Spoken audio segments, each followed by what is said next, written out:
Hey, welcome to Keight Crafts. I'm Kate. Today I would like to share with you this 3D box card. Let's get started. Kick things off, I was cleaning off my desk the other day and I came across this. This, I believe, is, now bear with me, I believe this is You Goat This by Fawn, and the Brooke 3D box card die set from Heffy Doodle. Now, at the time of this recording, which is June 2024, Heffy Doodle is going out of business and all of their stuff is on clearance. So I'm really grateful that I caught the tail end of their company and was able to grab a few of their choice items before they went out of business. Now, I had gotten this die not too long ago, maybe a couple months ago, and I had been watching Jordy from Jordy's Cards create lots of fun projects with it, and it was one of those I really need to have it. I really want it. Not that I need it, but I need it. You know what I mean? There's that need when you find something you really like and you just have to have it. Well, that was one of those things.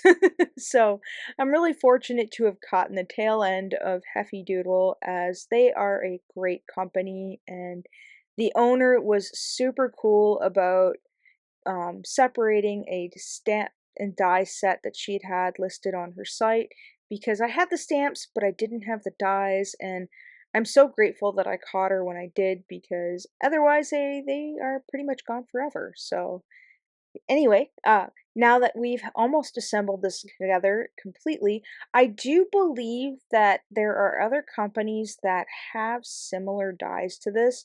Offhand, I am not sure which companies there are, but if you do, I would really love to know in the comments section below if you can drop a name or two of other stamp and die companies that would happen to have a similar box card die.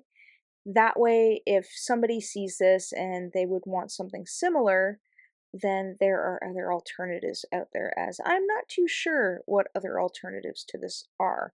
I know MFT has something similar in a slimline I've seen before.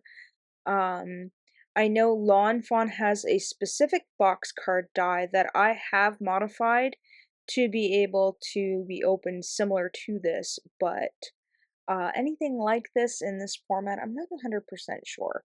So, anyway, we have gotten our paper here. I believe this was the Ever After paper pad, I believe 12 by 12, as I do not have the 6 by 6 at the moment of this recording, although I do have it on order, and I am quite excited about it because I didn't get a chance to work with the 6 by 6 Ever After paper pad by Lawn Fawn, so I know it's no different to some, but there is a bit of a size difference in the pattern. So I'm excited to see how that works out with a smaller footprint on cards.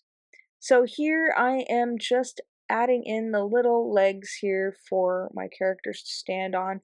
This was a little finicky for me, as I always have a bit of a learning curve when it comes to 3D box sets like this. The way they bend, sometimes I can only get them to bend one way or another, and the other way that they bend, they don't seem to quite line up as nicely, but it is what it is. Maybe there's a special way of doing it that I just have not quite figured out yet. But like I said, this was an older video that I had found in my stash of videos while I was cleaning out my phone, and I thought I would share it with you. I'm not exactly sure how old this one is, but judging by my fingernails, it was probably a couple of weeks ago.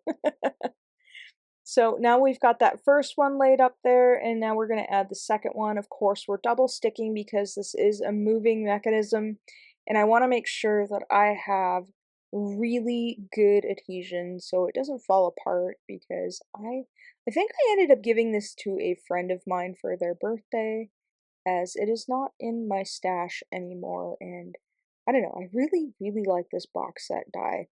I think it's a lot of fun, and you could have so much fun doing different things with this and adding other interactive elements to it as well, which maybe I will try to attempt in the future if I ever circle back to this one.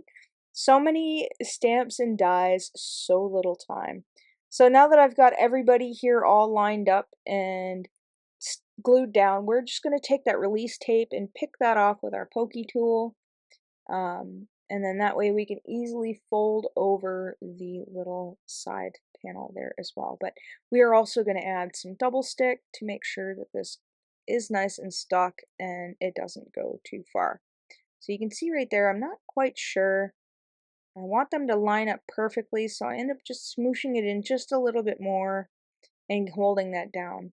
So next we have all these little flowers and tulips, and I'm just gonna kind of go nuts with them and glue them all along the front edges here. And I thought this was kind of neat to add interest to the box set die.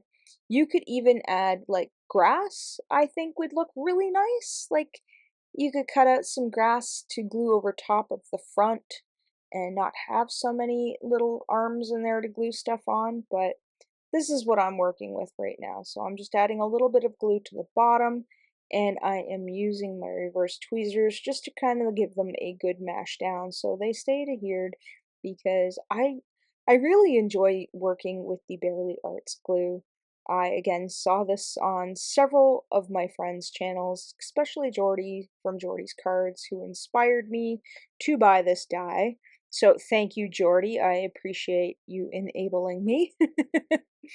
And yeah, so this was one of the glue bottles that she enjoyed using, as well as some of my other friends who have used it in the past.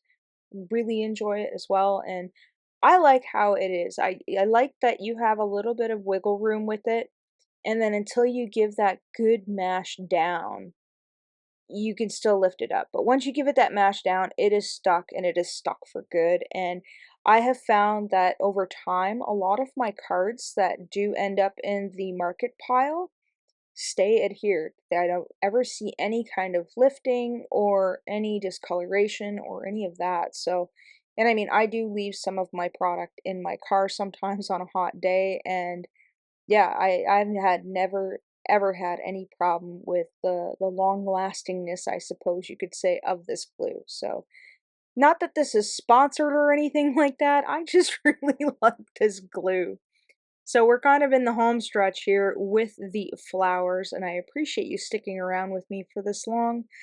I just really like these flowers. I think they're really neat, and it kind of reminds me of the Lawn Fawn flower border die that I have that I really like playing with. I know I did another 3D project a while ago with the platform pop-up and adding a bunch of flowers around the base. I just think it looks really cool. And yeah, it'd be neat to have just a long row of these just to cut and color. Um, so you could add them to the fronts of your cards instead of having to cut all of them out like this. So yeah, lawn fawn. Make long, simply celebrate flower border stamp and dies. That would be cool. So what do you think? Would you use something like that? I know I probably would, especially for like spring and summer cards when the flowers are out. So yeah, maybe that could be an idea for them. Simply celebrate flowers and just have rows of flowers. So we're going to set those other flowers off to the side maybe for another project. And we have our little goats here from You Goat This. And I don't know, I just thought these goats were silly and happy, and I really hadn't had an opportunity to use them yet. And I thought that they would look really great with this pop-up box die here. It's the Brooks 3D one by Heffy Doodle. Yeah. And please forgive me, I have no idea what colors I used in Copics, but it looks maybe like some E20s, maybe some warm grays, and some maybe E13, maybe 11. I'm guessing here, so don't quote me on it. And same with the flower colors. They look along the lighter scales of the pinks and the blues and the yellows and the purples. So I don't know. I mean, any colors would look really good if you know what you're looking for. And I think I was kind of trying to match the colors that were in the stripes, the diagonal stripes of the Ever After paper. So I think that's what I was going for through there. So if that helps any, I know this is kind of a bit of a mess, me trying to explain everything that I've got going on here, because this card was just a while back. And sometimes if I don't do the editing and the voiceover right away, I kind of forget my train of thought and how I was putting everything together and any extra tips or tricks that I might have had, like, don't drop your sentiment on your project with glue all over it. How many times have you done that? Quite a few, if you ask me. So now that I've got you goat this, we are going to add another little happy goat here to the top, just to have him jumping up over his friends like, "Whee! Look at me go." So now I've got some of these extra flowers, we're going to come back in, and now that I've got everybody situated, and we're just going to use our reverse tweezers and we are going to pop those in the back there. So that way it adds a little bit of interest and you've got flowers all the way through. And I don't know, I just thought this was a nice added little feature. You don't have to do this step, but I wanted to use up some of these flowers as I'm not sure exactly how long this was sitting on my desk for, so your guess is as good as mine. So now that we've got that all in there, we'll hold that down for a minute. And we are in the home stretch. Now, I forget exactly what else I had to do. Oh, no, I'm going to add some more flowers. Yep, I'm going to add some more flowers because why not? That's what we're going to do. We're going to add a little bit more flowers right there just so you can kind of see them poking through. I think my thinking was whatever angle you look at them, you can see where the flowers are. And because I didn't glue that sentiment down all the way, I'm able to take my little pokey tool and draw along the top and cut these little stems down, and I'll be able to fit those flowers right behind the sentiment, and it just kind of ties everybody in. So again, I'm going to trim those down just a little bit, add myself some glue, and then we'll take our reverse tweezers and then we will just tuck those in like we are going to say goodnight. But first we're going to add a little bit of glue to the front because, you could never have enough glue. Well, you could. You could oversaturate your project and have too much glue. Like my niece learned while doing a project. She couldn't understand why the paper was looking so bubbly and soggy, and I was like, well, you're not supposed to add that much glue. So she understood afterwards, which was cool. And oh, of course, so I've got this little guy right here. We're gonna add him to the bottom there, and that's just gonna tie everybody in. You don't have to do that, but again, I wanted to use up all these flowers. And here you have my finished card.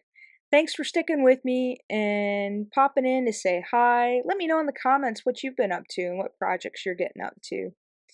And as always, thanks for hanging out with me today. Take care.